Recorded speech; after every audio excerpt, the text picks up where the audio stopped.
Hey, my name's Tay Whiteside. I am the owner and operator of a custom fabrication shop in Roanoke, Virginia, and I've been a professional welder for 15 years.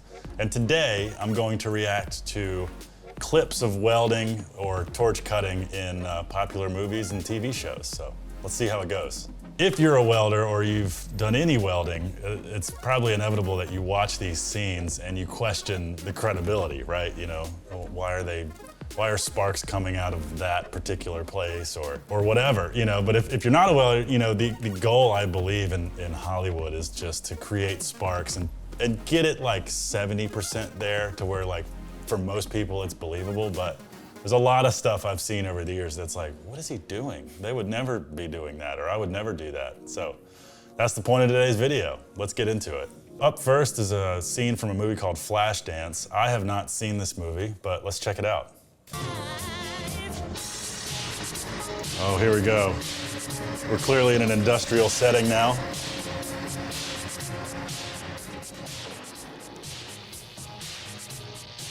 Got what sounds like some welding, all right.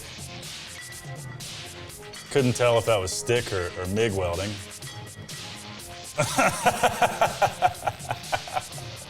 Oh my God. Yeah.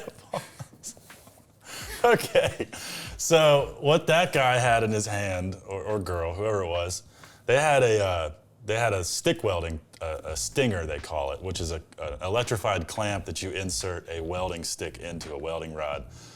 And you saw him like basically banging it on a piece of scrap metal right there, which is not how you weld at all. That's what someone does when they are just trying to make sparks, and it will do that. What you would normally do is you might peck at it a few times to get the arc going, but once the arc is going, it wouldn't look like this. It would just be smooth, linear, sideways motion along the weld, not this. What this guy's doing. Yeah, so that was I imagine the director going, "You there, when the camera gets to this point, just start making sparks." And I seriously doubt that this person is an actual welder. They might be, and they're just trying to make it look as violent, but I have my doubts. That's pretty bad. God, great start. Yeah, more of the same here. Okay, there was a sustained arc there. That one was a little bit more believable.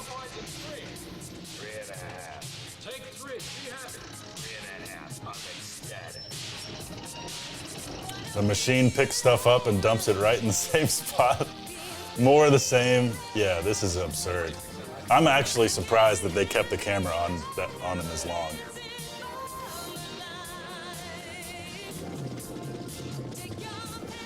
Jackhammering at nothing. What a great intro sequence.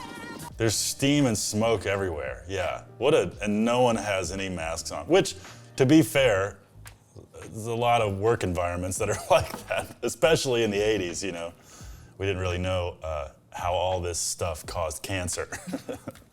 Most welders that would be welding in a confined space like that with all that smoke, you'd definitely be wearing a respirator, at least now with modern safety standards, and they make respirators that are low profile enough to fit underneath the welding mask. So if I was employed here, I would for sure be requesting a respirator if I was not given one already. And the way OSHA works, you've probably been given one, because otherwise you're gonna get sued.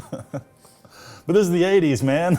Everything goes. Oh, no, this guy's got the most 80s mustache of all time. Before this, he was a firefighter. Hey, a sustained arc.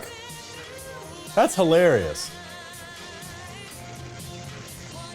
Why are there sparks falling on that guy's face? That person's just making random sparks inside a pipe. Hold on a second. What is happening?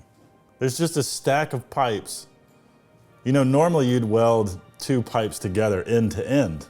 There are pipe welders, you know, and that's what you do. They usually are employed by gas and oil companies. Anyone that sets up any kind of pipe infrastructure. There's an I-beam under his feet inside the pipe. That's what he's using to weld on to create this shot. They're not welding on this pipe, which is super thin gauge. They laid I-beams in the pipe to create sparks. But none of that matters.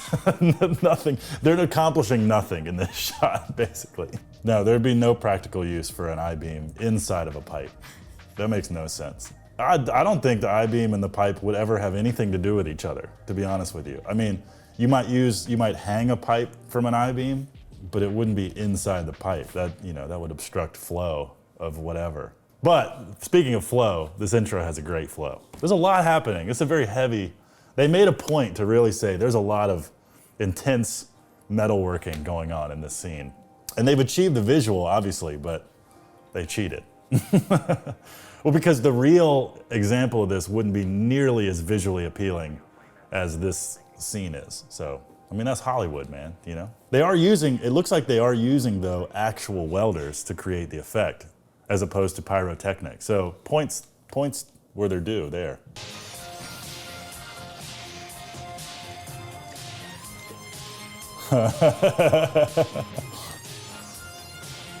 I mean, good on her, man. And good on the 80s, like showing women in trades. Her face was far too clean, I'd say. She would for sure have dirt. If that was her actual full-time job in that working environment, yeah, there's no way she'd have this nice clean glisten to her face. And her hair is stunning. She would have like helmet hair. I don't know that a welding place would require you to put your hair up, but she would definitely be wearing a welding cap, which would cover your hair and keep your hair from catching on fire. I've welded in shorts and a t-shirt without proper PPE, but that's at home, or on the weekend, little bits here and there. If I'm welding all day in a dirty tunnel, yeah, I'm gonna have respirator, welding cap, she had the mask. She has the jacket, so that's fitting, but yeah, and I would also not be that clean. And that's Flashdance. All in all, I'd give the opening scene of Flashdance, as far as accuracy is concerned, maybe a 5 out of 10. Like they're using real welders and cutting torches to create the effect. And they have the right masks, jackets. It's the 80s, so safety stuff was lax too. It's just the cheesiness of it, man. Up next, we've got a scene from Old Country for No Men. Up next, we've got a scene from No Country for Old Men, a fantastic movie. What do you do? I'm retired. What did you do? Welder. Settling, MIG, TIG, Any of it. If it can be welded, I can weld it. cast iron? Yeah. I don't mean braze. I didn't say braze. Pot metal. What did I say? Wow, what a scene. It's a Coen Brothers movie, right? If I'm not mistaken, and they have a good eye for detail. What's happening there is Woody Harrelson's character is asking this guy, Josh Brolin, he's asking him what he did. He said, I'm a welder. And then Woody Harrelson clearly, that his character knows about welding and is asking him what type of welding he did. So MIG, which is wire feed, TIG, which is one of these guys and a separate wire. Oxyacetylene, which is a gas torch. It's the oldest kind of welding. I think he said stick welding there, which is what we saw in the last movie. MIG, TIG, Any of it. If it can be welded, I can weld it. cast iron? Yeah. I don't mean braze. I didn't say braze. So what happened there is cast iron is notoriously hard to weld. It's very brittle and hard, and it has a really high carbon content. So the easier way in the past to weld cast iron would be to braze it with a oxyacetylene torch or a brazing torch. And so he goes, oh, I don't mean braze, as in, do you do it the proper way? Which, so far as I can tell, you use a nickel filler rod. So this is a filler rod here that would be used in conjunction with a TIG torch. And I would weld cast iron by preheating it and using a nickel rod and a TIG torch on DC settings, which I'm not a chemist, but the nickel is necessary to bridge the gap between, if it's just cast iron or cast iron and steel, I believe it's probably more malleable, and I imagine it resists contamination from all the carbon in the cast iron. If you're welding cast iron to mild steel, you have to preheat the cast iron and the steel as well, but they heat and cool at different rates, which if left unchecked can cause a crack So more important in welding cast iron is actually the preheating and post-heating procedure versus what you use. But yeah, you want to use a nickel rod, and I imagine he's probably talking about stick welding cast iron with a nickel rod, if I had to guess. And he goes, what did I say? I love his attitude. If it can be welded, I can weld it. I didn't say braze. Pot metal. What did I say? And he goes, pot metal, meaning pot metal is kind of a term used to describe something that was cast, because usually in the casting process, there's a lot of different types of metal being put into the furnace, melted down, and then cast into the mold. So pot metal is a way to explain poor castings, or castings made from recycled steel, steel that's dirty, has a bunch of contaminants in it. And he goes, it's pot metal, like, you know, even the pot metal, even the bad stuff you can weld. He goes, what did I say? So that's a really good scene. I give it 10 out of 10 for accuracy. That's really good. Bravo. So do you think that they probably consulted a welder on a scene like that? I would for sure say that they consulted a welder or a welding engineer or a welding inspector, or welding instructor. Somebody in the field pretty much wrote this whole scene for them. You know, they took what they needed from the meeting they probably had and said, this is how that, and I imagine once they did it, they probably sent it to be watched for accuracy. So well done. A lot of effort went into that scene for sure. Okay, so up next is a scene from a movie called Fast and the Furious, one of my all-time favorite movies. I'm also a car nerd, so any car person out there is, I mean, the first Fast and Furious movie goes, you know, top 5 of the list. So I believe this is the scene where Brian O'Connor, Paul Walker's character, brings the totaled Toyota Supra back to Dom's shop because he owes him a 10-second car. So let's see.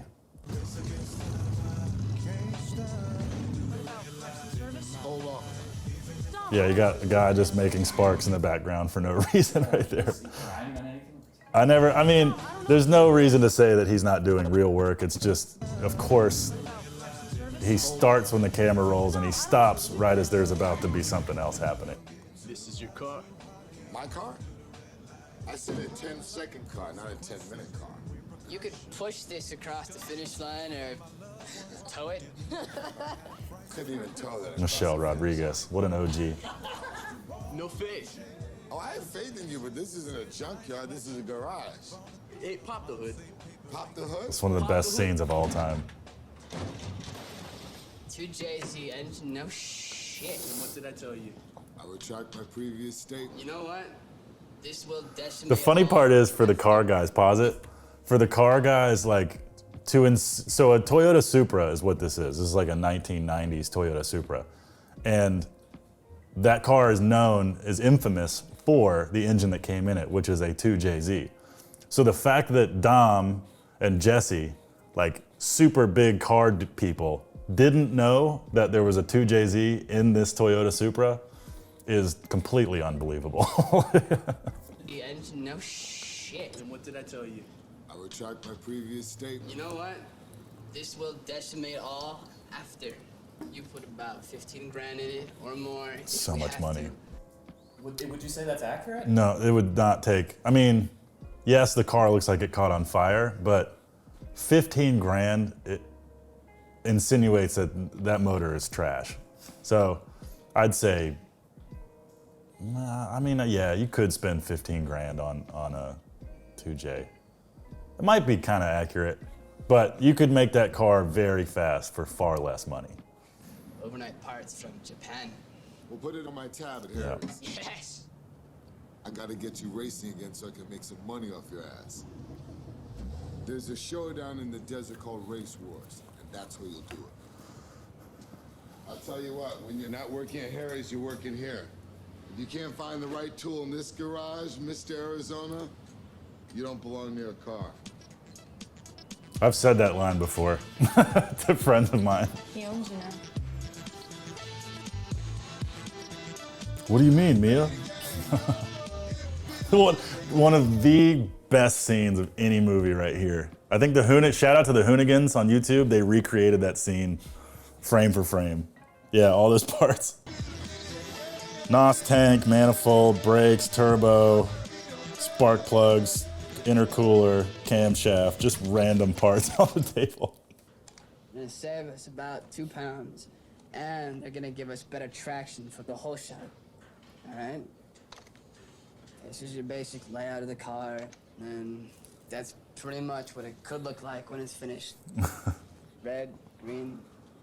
Man, you should be going to MIT or something. That's such a funny scene. I got So- it.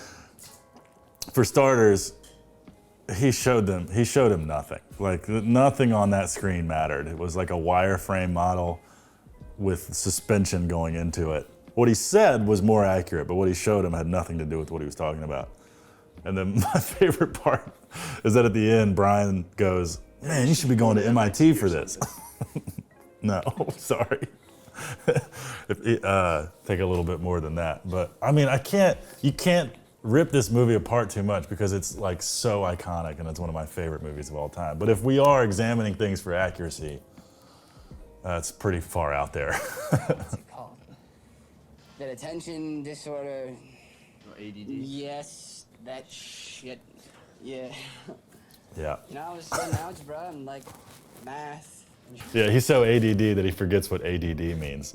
CAD work, it takes a lot of focus, and it'd be kind of hard to believe that someone with ADD would be able to even do that, whatever that wireframe model is.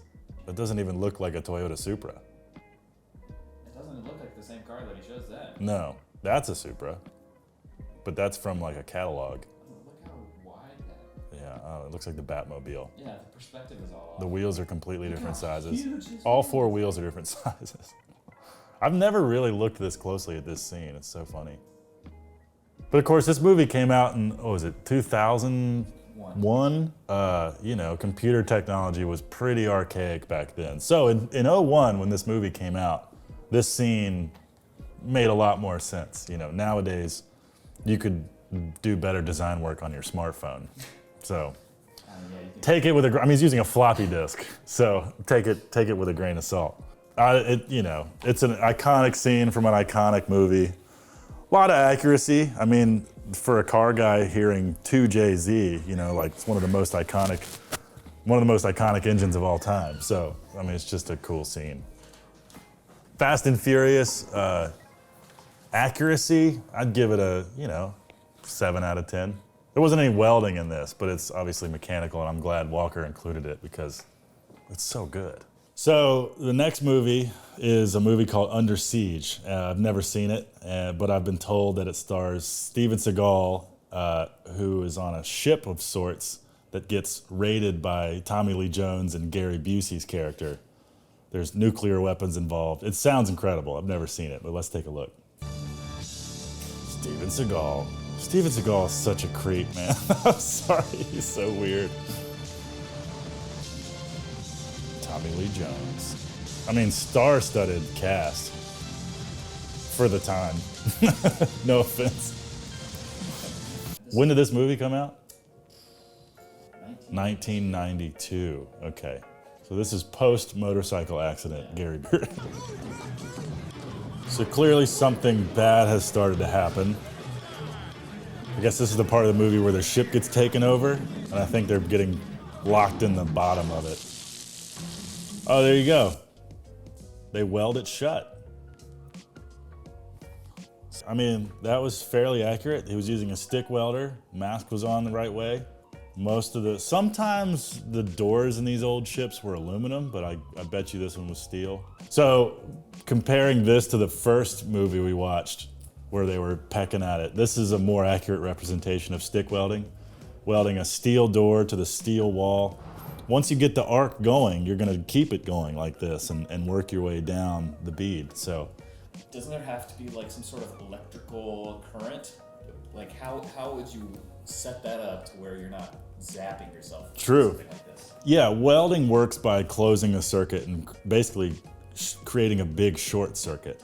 And the spark happens where the positive meets the negative lead. This is DC direct current stick welding. So for this to work, he would have had to have the ground clamp clamped to the wall at somewhere, which the wall in this case is the ship. So the whole ship would be grounded. But that doesn't mean there's any risk of electrifying anyone else. The arc only happens right there at the end of the electrode. So this could happen in real life. I don't see anything wrong with this.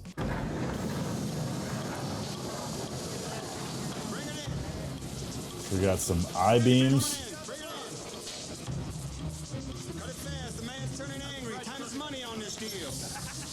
Interesting bit of commentary there. I was going to comment on how rough that cut looked on the end of that I-beam. You could see it real jagged and not. But that piece of dialogue, the guy goes, "Cut it fast, we're under pressure," you know, and that's what it would look like if you had to cut an I-beam real fast. It would be all jagged and weird. So as I understand it in this scene, these I-beams are being welded end to end, in which case you would definitely want to have a cleaner cut than that, because you know your fit up is really important in the strength and quality of the weld. And welding two I-beams together that have that rough cut would be not good, to put it simply. Whatever you do with that would fail a welding inspection for sure. Oh wow. There's welding everywhere. Looks like he's got some paint thinner. Uh-huh. What is he doing? It's so sloppy.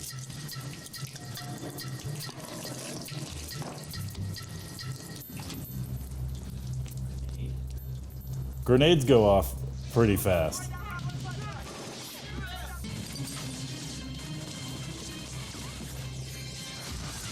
Epic. Oh. Grenades go off within seconds. So that whole scene. I was never in the military, but I have friends that were, and you pull, throw, and cover your ears. So here's Tommy Lee Jones immediately after the explosion, and somebody's still welding above him. Still welding. Yeah, the welders didn't seem to hear the explosion. The fire hose is already going. Wow. You see this? These are cut everywhere. What is that? They're gonna use these as a railing system to offload the missiles onto a ship or a sub that they're gonna rendezvous with. Oh. What's that? Oh, now he's a welder.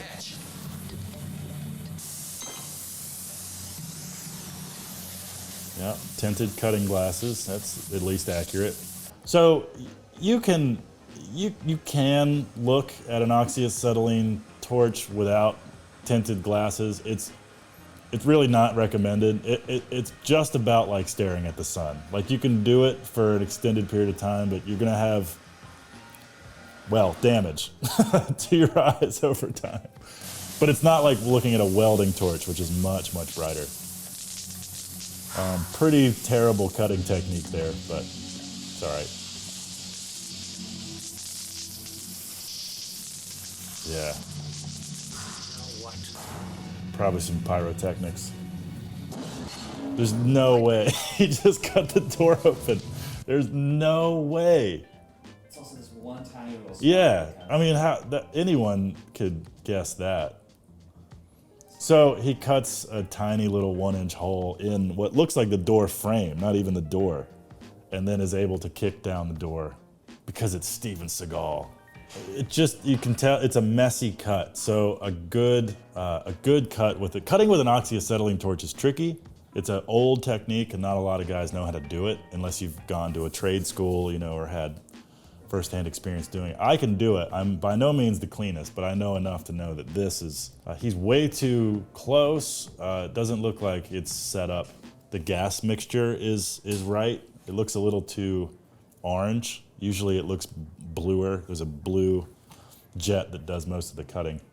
And usually you're cutting in a linear fashion. I have no idea what he's cutting in this scene. He's just making sparks. Again, because it's a movie, that's the goal. But I think to grant access to this door, you would cut the hinges off, which would be multiple sets of cuts.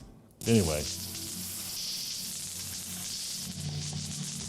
Yeah, look, it's not, you can see the door and the cut's not on the door. Still welding. What doesn't make sense to me is that it seems like the welding in this movie is primarily to make that railing system for them to offload the missiles, which is all happening inside the ship. I have no idea why there's people welding for what seems like no reason on the outside of the ship, other than to convey visually that there's work being done, you know.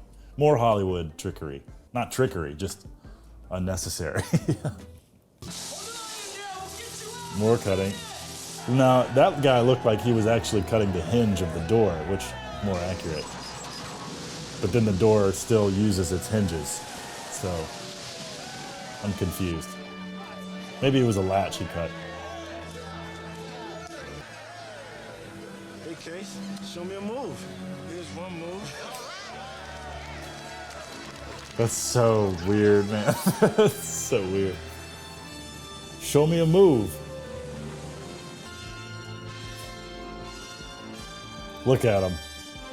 And her longing eyes at her hero. I mean, back then, Steven Seagal was handsome. He's a handsome macho dude, but he's just so cheesy, and he's gotten worse since then.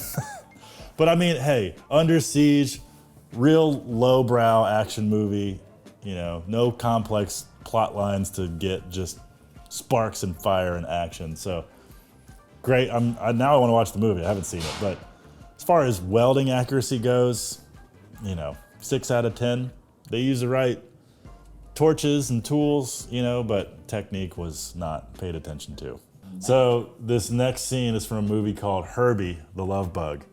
Iconic movie from '69. I didn't see this movie. I saw the later Lindsay Lohan remake of Herbie, so I'm curious to see what they do in this movie.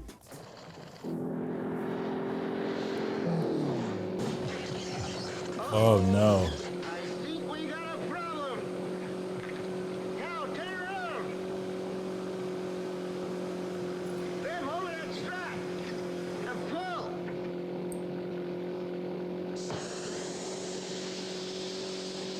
Oh my gosh.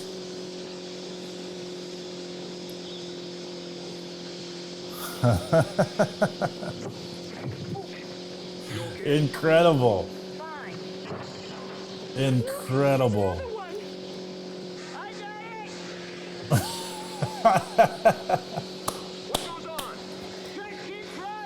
He doesn't know what's going on. Well, that's that. Wow. Look how they built that. And then this line, I can't weld that. Yeah.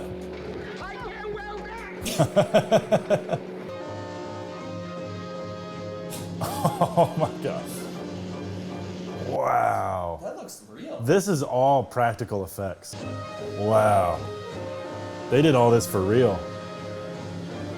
Look at, yeah, they made a scissor system. Amazing.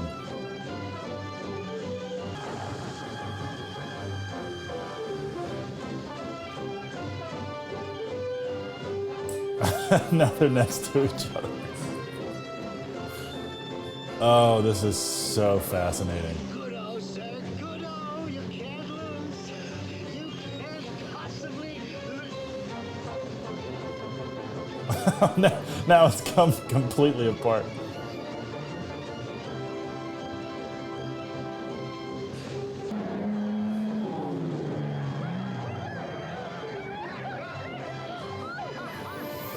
Anyways. Man, there are so many things wrong with that scene. First off, the idea that they had an oxyacetylene welding torch in the car already is bizarre. The second thing is that he's attempting to weld cracks back together while driving, which is, if the joint is moving, in this case, it'd be impossible to weld back together. Not impossible, but very, very hard. The funny thing is, technique-wise, it looks very accurate. As far as because this is in the late 60s, so arc welding was, I mean, it'd been around for a while, but it was a stick welding. You know, it was electrode welding. That was about all you had. And torch welding like this would be the more precision way to weld back then.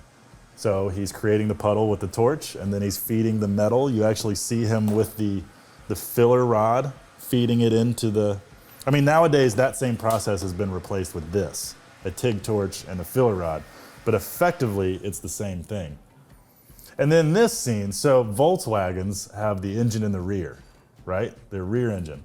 So I think they made this rig in real life. I think these are practical effects up until the end, but what could have happened is that they cut a bug in half and gave each one its own engine, and they made 2 little half bug carts that they then filmed rolling down the road, but I don't know. You know, this guy in the back would have the engine, but no way to steer, and the people in the front would be able to steer, but have no engine because it's in the back. So, I mean, it's all movie magic. And of course, they land on top of each other. I mean, it's incredible. The funny part to me in that whole thing was how accurate the actual welding technique was, but everything else around it was complete nonsense. So Herbie the Love Bug, 1969, I'll give it a 7. Welding technique was right on par, but nothing else made sense. 7 might be generous, but we'll let it go. There it is. That was me, a professional welder, reacting to welding and the trades and cars in the media. Not media, in movies and TV. Hope you like this. This was my buddy Walker's idea. I'm a big fan. I love watching these types of videos on YouTube, but I never see any about the trades or welding. So that's our take on that. I hope you liked it. Thanks for watching. If you liked it and you want to see more, Walker has 3 times more things in the timeline here to go over. So if you want to see part 2 or maybe part 3, let us know down in the comments, let you know what you thought. Let us know if you can think of an iconic welding scene in a movie, and we'll react to that. Thank you for watching. We'll see you on the next one.